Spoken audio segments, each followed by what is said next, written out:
श्रीमद् भागवत गीता का यह पवित्र ग्रंथ सदियों से लोगों की जीवन का सही उद्देश्य और कर्म का ज्ञान देकर अपने जीवन में उन्हें सही राह दिखाने में सफल रहा है। आपको जिंदगी में जो कुछ भी चाहिए था, आपकी जो कुछ भी समस्या है, श्रीमद् भागवत गीता की यह 30 बातें ठीक से सुन और समझ लीजिए। आपकी हर इच्छा पूरी होगी, हर मुश्किल आसान होगी और आपका हर दुख दूर होगा। श्रीमद् भागवत गीता का सबसे पहला उपदेश है कि बहुत ज़्यादा मीठे बोलने वालों से और ज़्यादा तारीफ करने वालों से सावधान रहना चाहिए, क्योंकि लोग मीठा सिर्फ तभी बोलते हैं जब उनको आपसे अपना मतलब निकालना होता है। आपकी तारीफ भी सिर्फ तभी की जाती है जब उन्हें आपसे अपना काम निकलवाना होता है। याद रखना कि तारीफ आपको ज़िंदगी में कभी भी फ्री में नहीं मिलने वाली। अगर कोई आपकी तारीफ कर रहा है तो कुछ ना कुछ उसके लिए आपको चुकाना ही पड़ेगा। इसलिए जो बहुत ज़्यादा मीठा बोलते हैं या बहुत तारीफ करते हैं, उनसे ज़रा सावधान रहना चाहिए। श्रीमद् भागवत गीता का दूसरा उपदेश है कि आँखों से सच दिखने वाली बात पर भी एकदम से जल्दी भरोसा नहीं करना चाहिए। ऐसी बहुत कहानियाँ आपने सुनी होंगी कि कई बार आँखों से दिखने वाली बात भी सच नहीं होती, इसलिए भरोसा करने में अभी भी जल्दबाजी मत करें। गीता का तीसरा उपदेश यह है कि हल्की आशा से कर्म करने वाले मनुष्य का मन कभी शांत व संतुष्ट नहीं रहेगा, क्योंकि उसकी लालसा हर नए शिखर पर पहुंचती ही रहेगी। ऐसे में उसका मन कभी संतुष्टि या आनंद नहीं भोग पाएगा। जो व्यक्ति फल की अभिलाषा हेतु कर्म करता है, फिर जब उसे उम्मीदों के अनुसार फल प्राप्ति नहीं हो पाती है तो वह निराश और दुखी हो जाता है।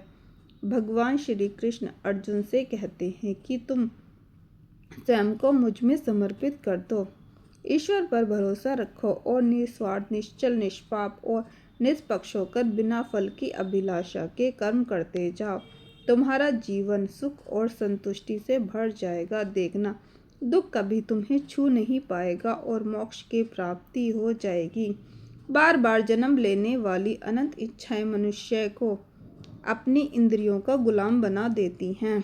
जब हम दूसरों की चुगली करते हैं तो हमें उसके भाग्य में मिलने वाले दुखों और कष्टों को भी भोगना पड़ता है। किसी के प्रति बुरी भावना रखना, बुरा सोचना, ईर्ष्या करना, बुरा बोलना, अपने धर्म और कर्तव्य का पालन न करने वाले कभी मोक्ष प्राप्त नहीं कर सकते। कर्म अच्छा हुआ तो फल अवश्य मिलेगा और कर्म बुरा हुआ तो दंड भी अवश्य मिलेगा।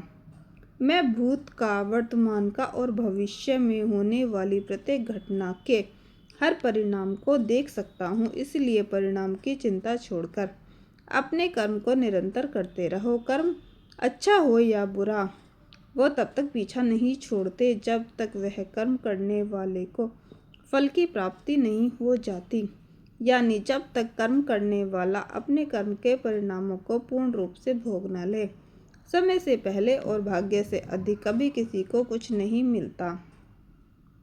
मनुष्य सदैव सर्वश्रेष्ठ मनुष्य को देखकर, उन्हीं के आदर्शों पर चलकर उन्हीं के जैसा बनने का प्रयास करते हैं। संसार तुम्हें वैसा ही देखेगा जिस मानसिक दृष्टि से तुम संसार को देखते हो। बुरी आदतें, बुरी चीज़ें और बाहरी सुंदरता के प्रति मनुष्य तब आकर्षित होता है जब वह अपनी इंद्रियों का गुलाम हो जाता है। जिस प्रकार जलते हुए छोटे से दिए की रोशनी से प्रचंड अहंकार भी समाप्त हो जाता है, उसी प्रकार जब आप मन में मौजूद अज्ञानता से भरे अंधकार रूपी कमरे में सकारात्मक सोच का तेल डालकर ज्ञान का प्रकाश उजागर करोगे तो अज्ञानता रूपी समक्ष अंधकार स्वतः ही समाप्त हो जाएगा। श्रीमद् भागवत गीता का चौथा उपदेश यह है कि लोगों में अपना सहारा ढूंढना छोड़ दो। सबसे बड़ी आपके मन की यही कमजोरी होती है कि आप दूसरों में सहारा ढूंढते हैं। यही चीज़ आपको कमज़ोर बनाती है, यही चीज़ आपका खुद पर विश्वास ख़त्म कर देती है। जो लोग सोचते हैं कि यह तो मेरा सहारा है, यह तो मुश्किल वक्त में मुझे काम आएगा, वही लोग मुश्किल वक्त में सबसे ज़्यादा दुखी और अकेला पड़ जाते हैं।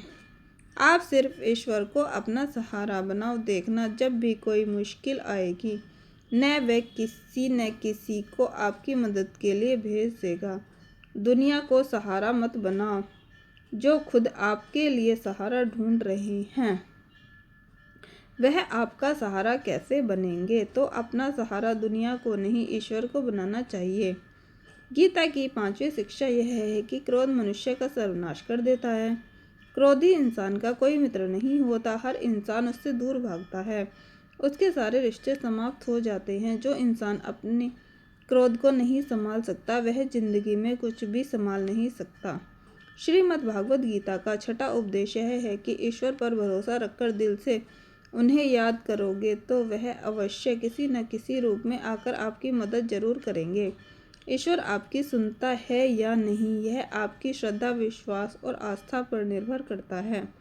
किसी का भला करके कभी ऐसा न जताएं, अन्यथा वह कर्म शून्य के समान हो जाता है और मिलने वाला यश बेकार हो जाता है। यह सोचकर कभी अभिमान नहीं करना चाहिए कि हमने तो कितने लोगों या जीवों की मदद की है, क्योंकि करने वाला तो स्वयं ईश्वर होते हैं। आप तो मात्र एक जरिया हैं, कठपुतली हैं। क्रोध करना व्यर्थ है। यदि क्रोध में आकर आप प्रतिक्रिया दे रहे हैं तो इसका अर्थ है कि आपको ईश्वर के बनाए कानून यानी कि कर्म पर भरोसा नहीं है।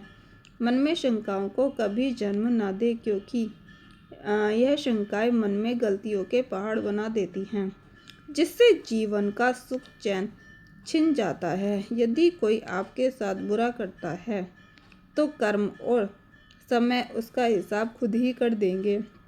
उपकार के बजाय परोपकार करें, चिंता की बजाय चिंतन करें, मन को सदैव नियंत्रित करके चले, अन्यथा यह मन आपका सबसे बड़ा शत्रु बनकर आपसे बुरे कर्म करवा सकता है। ज्ञान सदैव बुद्धि से उत्तम व श्रेष्ठ होना चाहिए, इसलिए ज्ञान अर्जित करते रहें और बांटते रहें ताकि दूसरों का जीवन संभल सके।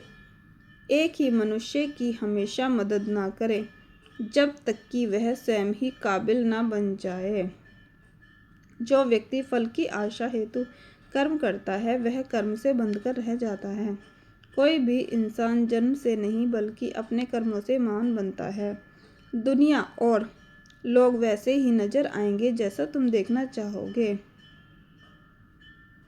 मेरा तेरा, छोटा बड़ा, अपना पराया मन से मिटा दो, फिर सब तुम्हारा है और तुम सबके हो। फल की अभिलाषा छोड़कर निरंतर कर्म करने वाला मनुष्य ही अपने जीवन को सुखद और संतोषप्रद बना पाता है। कोई भी दुख तुम्हें तब तक विचलित नहीं कर सकता जब तक तुम इंद्रियों को अपने वश में रखते हो। शांति उसी को प्राप्त होती है जो मैं और मेरा तथा मैंने किया या मैंने बनाया जैसी लालसा से बाहर आ जाता है। किसी भी वस्तु, जगह, जीव और मनुष्य से अत्यधिक लगाव एक दिन दुख का सबसे बड़ा कारण बनता है।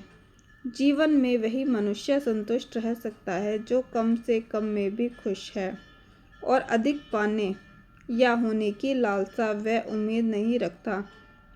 गीता का 7वां उपदेश यह है कि अपने मन को शांत रखना सीखो, क्योंकि अशांत मन जीवन में सिवाय दुख के और कुछ नहीं देता। एक शांत मन जीवन में प्रेम और आनंद ही देगा।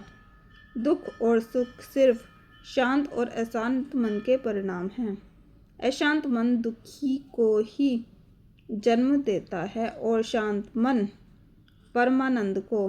गीता का 8वां उपदेश यह है कि किसी से भी हद से ज़्यादा लगाव कभी मत रखना। दुर्योधन के पिता धृतराष्ट्र का राजगद्दी से बहुत ज़्यादा लगाव था। राजगद्दी के आगे उन्हें कुछ भी दिखाई नहीं देता था और गद्दी के लिए उनका वह हद से ज़्यादा लगाव ही पूरे राष्ट्र को ले डूबा, अनगिनत लोगों की मौत का कारण बन गया।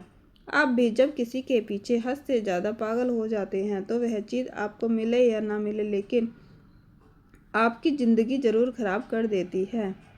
अध्यात्म ज्ञान ही जीवन को सुकून की तरफ ले जा सकता है।